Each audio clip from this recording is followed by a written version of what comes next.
اليمنية. كنا نتجول بسيارتنا من مكان لآخر ولا نستطيع عمل شيء غير نقل الصورة، فالكارثة كبيرة.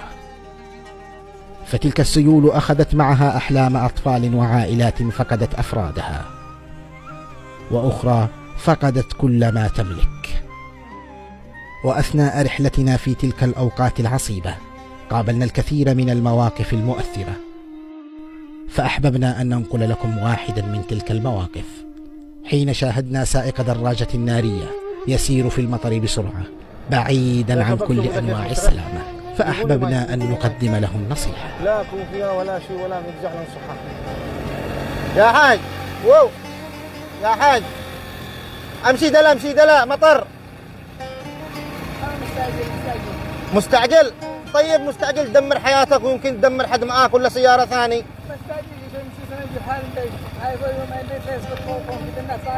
ايش تلحق عيالك لا يسقط عليهم البيت. دقيقة. السلام عليكم. كيف حالك؟ يا اخي مالك مسرع بالسرعة؟ والله شيء كذا البيت اي والله بيتك تعبان كذا انا ساقط نص ساعة كذا شيء زين الجهاز حيل. ايش تلحق عيالك؟ تلحق عيالي. مالهم عيالك؟ البيت كل لك الحال البيت ساكت لانهم اللي بيتك تعبان كذا قلت لهم المطر باكل يسقط. طيب انت الان لما تلحقهم بهذه السرعة بتدمر نفسك وتدمر عيالك معك. لكن قدر الله زاد المطر حاول ننقلهم حتى في اي بيت ولا نحاول ندبرهم. ايش تنقلهم في اي بيت؟ ننقلهم عند الجيران ولا نحاول في جنبنا بيت.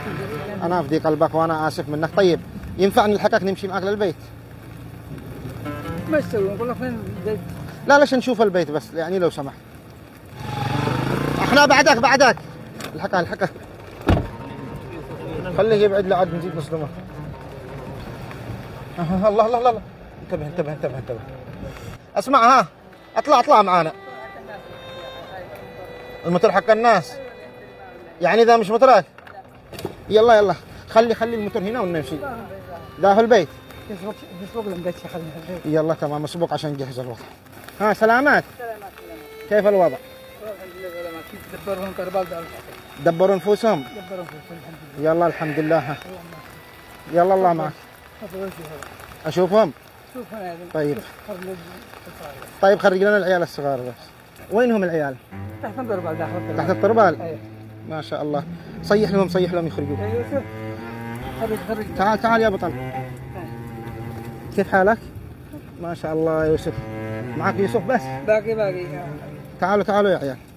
ما شاء الله. كيفك يا بطلة؟ مالك مخشلة؟ بردو. الله. شوف ترتجف هنا. خايفين؟ إن شاء الله سلامة.